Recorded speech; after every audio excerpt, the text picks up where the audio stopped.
ડીસામાં ગટરનો slab તૂટી જતા રાહદારીઓ અને વાહન ચાલકો મુશ્કેલીમાં મુકાયા.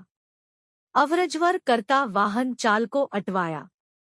ડીસાન હાઇવે પર છેલ્લા કેટલાક સમયથી નેશનલ હાઇવે ઓથોરિટીના અધિકારીઓની બેદરકારીના કારણે શહેરજનો ત્રાહિમામ પોકારી ઉઠ્યા છે. ડીસા હાઇવે પર વરસાદી પાણીના નિકાલ માટે નેશનલ હાઇવે ઓથોરિટી દ્વારા બનાવેલ ગટરના ઢાંકણા ખુલ્લી હાલતમાં નજરે પડી રહ્યા છે, જેના લીધે અનેકવાર નાની મોટી આકસ્મિક ઘટનાઓ બની રહી છે, જેમાં ખાસ કરીને ખુલ્લી ગટરમાં પશુઓ પડવા સહિત અનેક રાહદારીઓ પણ પડી રહ્યા છે. નેશનલ હાઇવે ઓથોરિટીના અધિકારીઓ, ડીસા નાયબ કલેક્ટર સહિત ચૂંટાયેલા પ્રતિનિધિઓની પણ રજૂઆતો પણ ધ્યાનમાં લેતા ન હોવાનું જાણવા મળી રહ્યું છે. ત્યારે ડીસા રિલાયન્સ પેટ્રોલ પંપની બાજુમાં શિવનગર તરફ જવાના રસ્તા પર આવેલ ગટર લાઇન ઉપર અચાનક સ્લેબ તૂટી ગયો છે,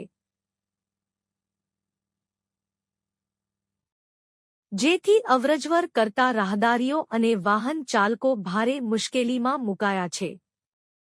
ત્યારે ડીસા નેશનલ હાઇવે ઓથોરિટી દ્વારા આ તાત્કાલિક ગટરનું સમારકામ કરાવે તો ઠીક છે, નહીંતર મોટી દુર્ઘટના સર્જાઈ શકે તેમ છે.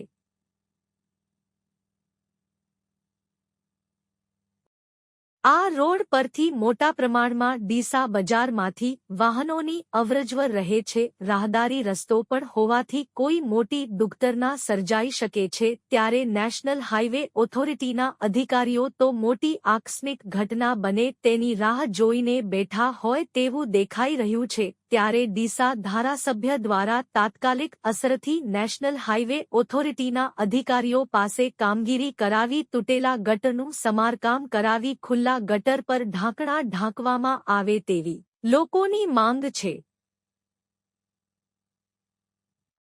અહેવાલ રિપોર્ટ ભરત ઠક્કર, ડીસા, બનાસકાંઠા.